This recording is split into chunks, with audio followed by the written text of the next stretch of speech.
excitement. Lottery players are subject to Ohio laws and commission regulations. Play responsibly. Welcome back to Axios Today. The catastrophic implosion of the Titan submersible is stoking fears around another extreme and risky tourism industry, private human spaceflight. So writes Axios' Miriam Creamer, who's here now to discuss how this deep-sea incident could lead to more regulation in space. Miriam, what are the parallels between private deep-sea and space exploration? Like you said at the top, it's a risky environment. You explore in a capsule where the window is the potential break points, and it's an environment that wants to kill you. So they're both very risky endeavors, and they're both, I would say, pretty lightly regulated, if at all, in some cases. And we've talked to you on the show about the end of a regulatory moratorium for spaceflight later this year. Can you remind us how lax regulations have been for space tourism versus, say, deep-sea tourism? Yeah, so space tourism regulations have been very lax, very much by design. For a very long time, the Federal Aviation Administration, which is responsible for sort of creating and implementing rules around spaceflight and rockets, has not been allowed to make any rules governing the safety of space systems. So that's like Origin, SpaceX, Virgin Galactic, that would regulate the safety of the capsules for the people who are flying it. And from my understanding, the submersible environment is in many ways similar. They work under a regime of informed consent, so you kind of sign your life away, knowing exactly, in some ways, what could happen to you if you get aboard one of these vessels. It's a very individualized choice. So, Miriam, what would very specific regulation look like then? There's something called a launch abort system, which Blue Origin has, SpaceX has, Virgin Galactic doesn't, where it actually will propel a capsule away from a failing rocket if a failure happens to save the crew effectively. But not all companies are developing systems like that. So I think what the industry is concerned about with regulation is the idea that a regulator could come in and say, okay, everybody needs a launch abort system, and this is what it needs to be. With the current safety environment for space tourism, what safety incidents have there been? Yeah, there have been quite a few. So the most, I think, important, Virgin Galactic had a deadly accident. They were testing their spaceship two in the desert of California, and a mishap occurred that left one of their pilots dead and the other severely injured. There were no customers or other passengers aboard the flight at the time, but it was a very serious, fatal accident that brings the point home about commercial industries can be dangerous, and there are lives at stake here. And I think that some folks are worried that this submersible accident could actually bring more scrutiny to practices in private spaceflight and other risky industries like it. Miriam Creamer is Axios' space reporter. Thanks, Miriam. Thanks for having me. One more headline before we go. Authorities said yesterday that a teenage boy and his stepfather died Friday while out hiking in 119-degree heat in Big Bend National Park in Texas. The heat dome blanketing Texas and Oklahoma is forecast to shift east later this week, bringing sweltering heat to Louisiana, Mississippi, and Alabama. It's unclear how many people's health has been affected by this extreme heat, but as Axios' Andrew Friedman reminds us, we often don't know the toll of a heat wave until well after the event, but we know the potential.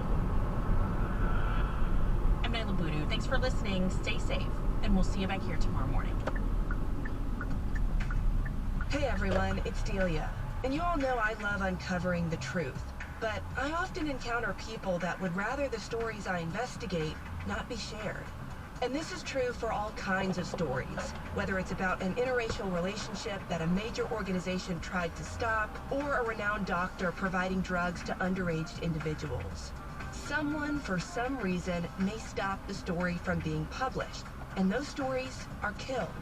Until now. In the Audio Chuck show Killed, journalist Justine Harmon is bringing these dead stories back to life. All episodes of Killed Season 2 are out now, and you can listen to these stories that you were never meant to hear wherever you listen to podcasts. My favorite thing about listeners of this show is that you all care about causes, whether it's environmental or related to true crime. I can't tell you how many of you have told me you're just as passionate about conservation as you are about seeing resolution for cold cases. Which is why I want to ask you to join me in supporting Season of Justice, a nonprofit that's literally working to help law enforcement close their unsolved cases. Hundreds of jobs, but he wasn't specific on how much the state had to put up to bring it in. This is not one where we had to offer a lot of incentives. It doesn't create a lot of direct jobs in the sense of, say, an Intel would, but creates a lot of business for other companies. Amazon has not announced exactly where and how big the expansion will be. Karen Kessler at the Ohio Public Radio State House News Bureau. Orioles over the Reds 10-3. Support comes from the Longworth Anderson series presenting Corinne Bailey Ray, the Black Rainbows Tour at Memorial Hall on September 12th. Tickets at memorialhallotr.com. It's Morning Edition from NPR News. Good morning. I'm Steve Inskeep. And I'm Layla Falded. We're going to hear about the end of an era in the Marine. After training nearly every woman recruit to join the Marines, the almost entirely women-run 4th Battalion is no more. And coming up, we will tell you why. But first, we turn to the armed mutiny in Russia over the weekend. President Biden said nothing in public as the events unfolded. And when he finally broke his silence on Monday, he made it very clear that neither the United States nor its allies had any involvement. We had to make sure we gave Putin no excuse. Let me emphasize, we gave Putin no excuse to blame this on the West or to blame this on NATO. So that's Biden explaining the silence. NPR's White House correspondent Franco Ordonez was listening, and he's here with us now. Hi, Franco. Hi, Layla. So what did you learn? Well, yesterday Biden gave a little more insight to all that he was doing at Camp David during all this action was happening. He said he was getting hour-by-hour updates from his national security team, and that he directed them to prepare for a range of scenarios. He didn't go into details, though. And he also said that it's too early to draw any conclusions about the lasting impacts, but that his team continues to assess the fallout. And as you noted at the top, the key message he wanted to deliver, and he wanted to deliver it to cameras, was that the United States had nothing to do with Russia's troubles, and that this was an internal struggle with the Russian system. So explain that. Why was that so key to make sure the U.S. wasn't perceived to have been involved? Well, a little of it might have to do with knocking down this Russian state media account alluding to an investigation of Western involvement. But what this really seems to be about is wanting to kind of stay out of a very fraught situation. I spoke to Andrea Kendall-Taylor, who advised the Biden transition team on Russian policy. She says Biden was making it clear to Putin that the administration was not going to try to exploit this incident for its gain. There is a long-held belief, not just for Putin, but really of the security services in Russia, that the United States will seek to use instability to try to break up the Russian state and to keep Russia down. And with so much tension, the biggest fear is a misunderstanding, the kind of misunderstanding that could spiral out of control. And there is another audience here, and that's the rest of the world. Kendall-Taylor says the White House is trying to counter that narrative that the U.S. likes to meddle in the domestic affairs of other countries. And that's something that Russia and China like to promote. But did the administration say anything about what this has done to Putin's grip on power? Well, John Kirby, a spokesman for the National Security Council, said yesterday that it does show that Russia's military is not as vaunted as the Kremlin likes to make it out to be. But he also cautioned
for Sports by Wiley X. More online at yorkvisionkenwood.com. Fashion for faces. Live from NPR News in Washington, I'm Dave Mattingly. President Biden says it's too early to reach a definitive conclusion on what last week's uprising by Russian mercenaries will mean for Moscow amid its ongoing invasion of Ukraine. The war is entering its 17th month. Biden told reporters yesterday the U.S. had nothing to do with the rebellion, which lasted less than 24 hours. Democratic Congresswoman Alyssa Slotkin of Michigan is a former CIA intelligence officer. The whole episode to me is the greatest signal we have of Putin's folly in trying to invade the entirety of Ukraine. I mean, a year and a half after he goes in, you have Russians fighting Russians on Russian soil. Slotkin was speaking to NPR's Morning Edition.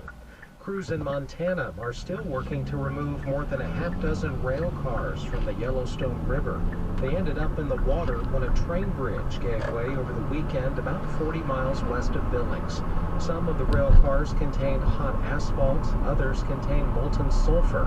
Montana Rail Link President Joe Rasco says a specialized dive team has been brought to the site.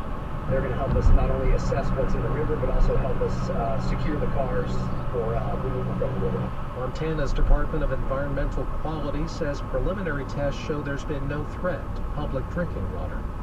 This is NPR News from Washington. Good morning. It's 8:32, 67 degrees in Cincinnati. This is 91.7 WVXU. I'm Marianne Zalesnik. Cincinnati Public Schools officials say they can't draft a new budget until Ohio lawmakers finalize the state's next two-year budget. Legislators have until Friday to pass a budget, but negotiations could push past that deadline. Last night, the board passed a temporary plan to address spending for the next 90 days. Treasurer Jennifer Wagner told board members there's no way of knowing how much money the district will get in state funding. We're hoping on July 17th to come back with a draft balanced budget showing new investments and then activities that we are reducing or abandoning. Wagner says the state budget the House proposed would bring the district around $14 million more than the one proposed in the Senate. CPS must finalize a budget by October. A resolution declaring Cincinnati a safe haven for gender-affirming care passed a city council meeting passed at city council yesterday.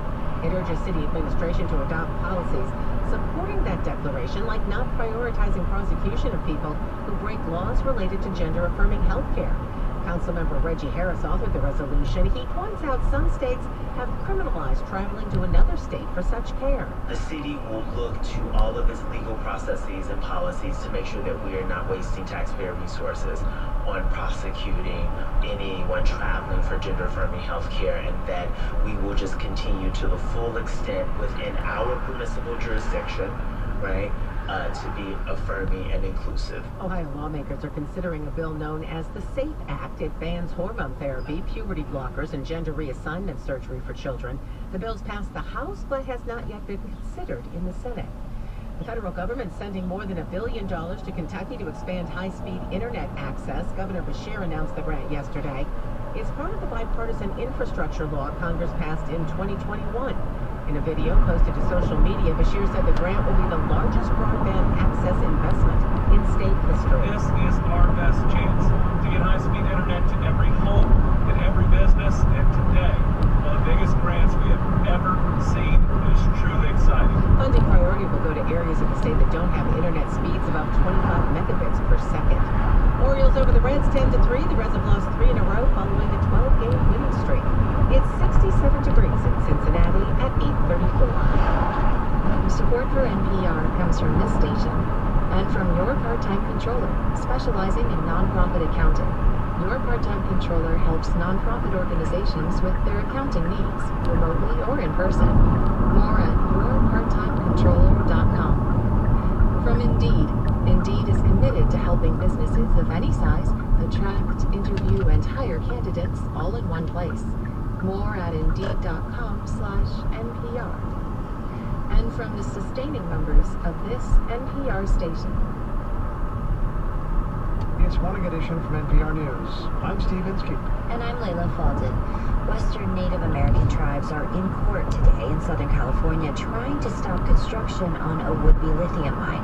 If completed, the mine would be the largest in the country, and it's designed to dig up a valuable metal used in things like the batteries on our smartphones. But the federal ground where this mine is being constructed, it's sacred land to Native Americans. NPR's Kirk Sigler reports. At Thacker Pass, near the Nevada-Oregon border, activists staged a month-long protest this spring, frequently standing in the middle of a road blocking Lithium Nevada's initial construction work. In this Facebook video, Max Wilbert points toward the rocky, sagebrush-covered mountains, believed to be the site of a bloody massacre of Paiute people by the U.S. cavalry. Over the last 2 months, Lithium Nevada has been bulldozing directly through that massacre site, destroying the artifacts. Wilbert, who founded Protect Thacker Pass, points down to Doris Sam, an elder from the nearby Fort McDermott Paiute and Shoshone tribes. She's standing stoically in the middle of the dirt road, holding an eagle staff. You know, Mother Earth, what they're digging for here, those are her jewels. The jewel here is lithium, a key component for electric vehicle batteries and considered a strategic mineral by the U.S. government. Reno Sparks Indian Colony Chairman Arlen Melendez says once again Native people are being asked to get out of the way for American progress. It's almost like we're going backwards in the respect that Native Americans are getting as far as those sacred sites, you know. Melendez's small tribe has played a big role in the court battles to stop the mine, which was initially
Season of Justice funds DNA...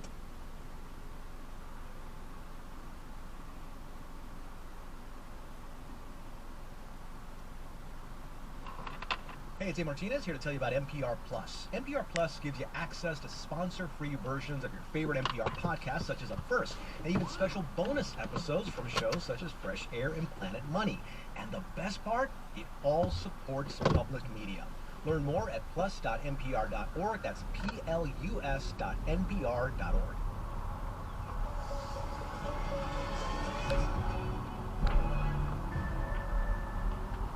When it comes to American politics, Florida often finds its way to the center of the conversation.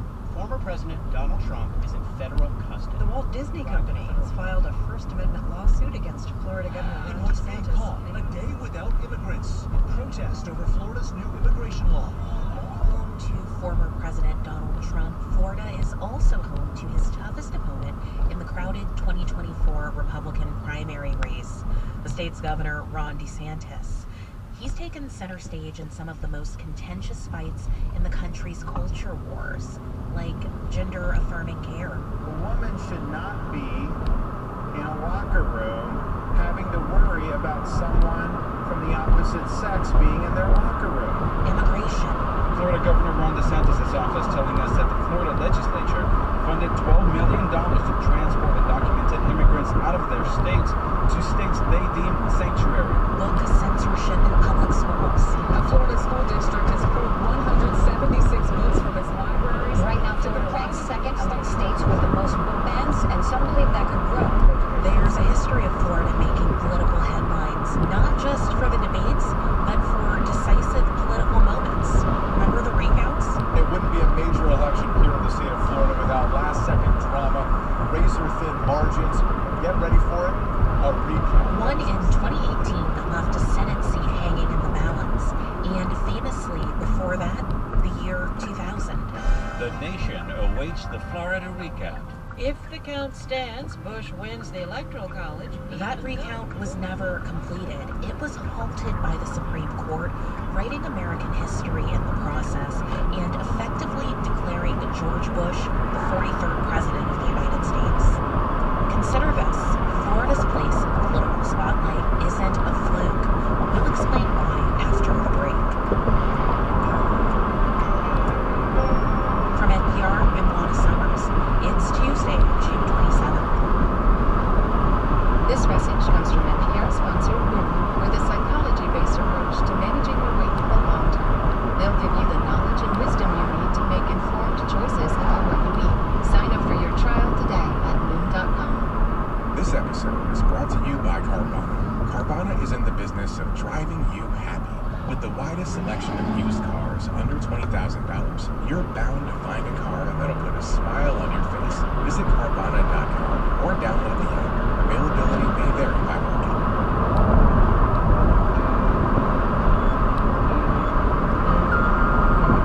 It's Consider This from NPR. So how did the Sunshine State end up in the center of the political universe? NPR political correspondent Kelsey Snell and national correspondent Florida's place in politics isn't just a fluke. Analysts explain that's because it's one of the most consistently changing and closely divided states in the country. Florida is the future because Florida is a microcosm of what America will be, because Florida is incredibly diverse. That's Joe Geller. He is a former state representative and a former chair of the Miami-Dade Democratic Party. He was also an attorney for Al Gore during the 2000 recount. Geller says the state is actually broken down into sections with completely different political identities. The northern section votes a lot like the rest of the South. Parts of central Florida vote more like the Midwest, and areas around Miami, they are another story entirely. And Florida isn't just politically diverse. Somewhere around 2040, non-Hispanic whites will make up a minority of the population of the country. Florida is probably there or almost there already. That's Gregory Coker. He's the director of the Hanley Democracy Center at the University of Miami. He says only about a third of the population is born and raised in Florida.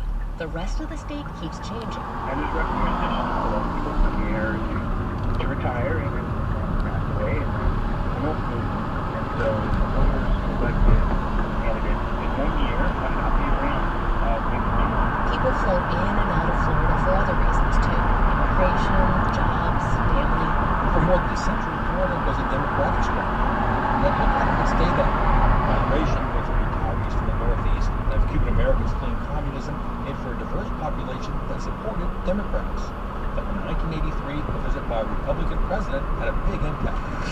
see Castro, no. Ronald Reagan's address at the Dade County Auditorium helped galvanize Republican support among Cuban Americans, a fast-growing and influential population in South Florida.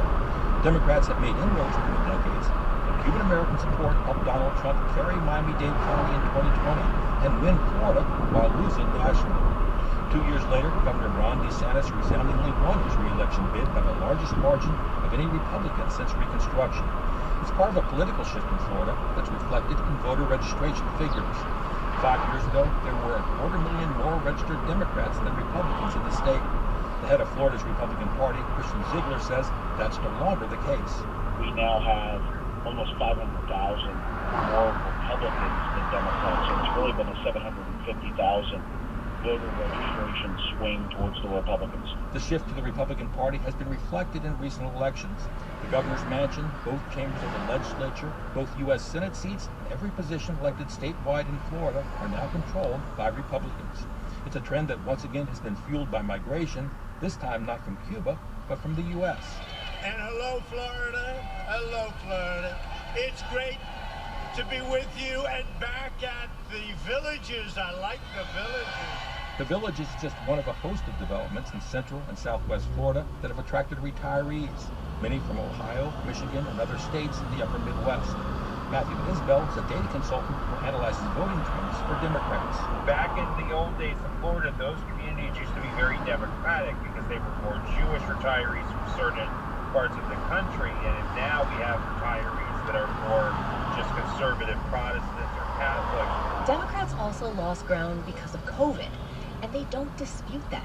Joe Geller, who was a state representative at the time, said Democrats chose to take precautions seriously in 2020 and well into 2022. We protected our people. We said, no, don't go out there. Don't knock on doors, because it's not safe.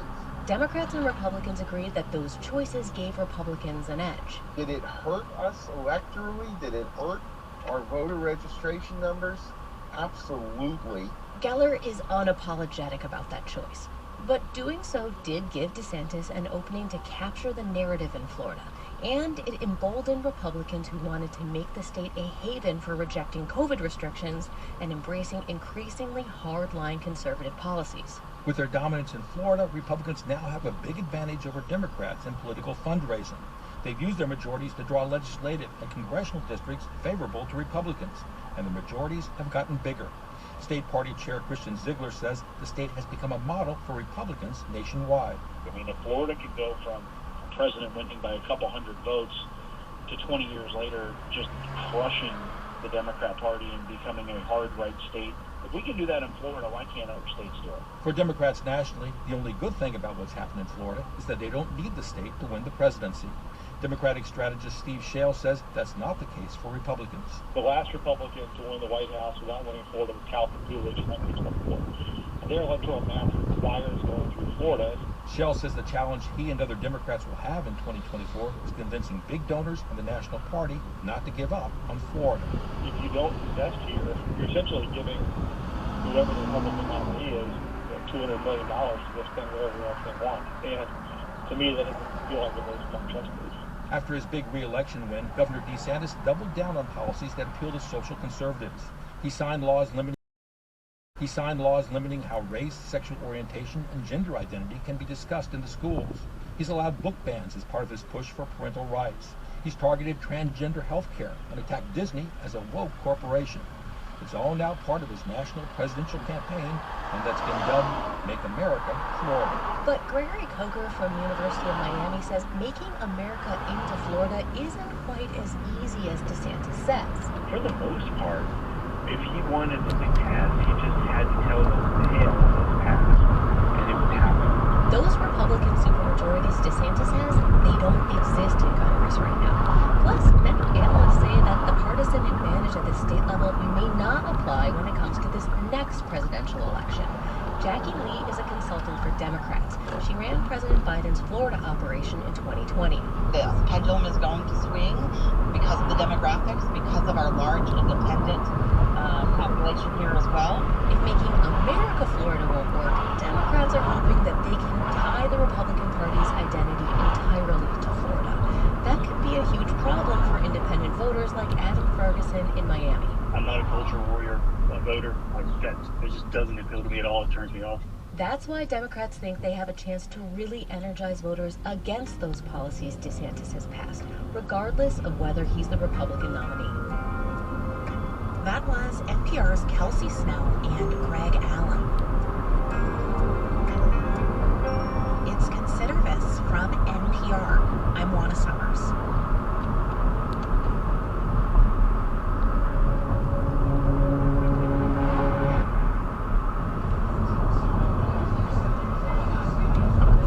It's a Tuesday night at Gregory's Restaurant and Bar on the Jersey Shore. And that means one thing. It's Taco Tuesday. Last week, our producer Rachel Humphreys was there. That was a crunchy, fresh taco, a warm ground beef, fresh cheese. Thank you. And she wasn't the only one eating 2 tacos for $2.50.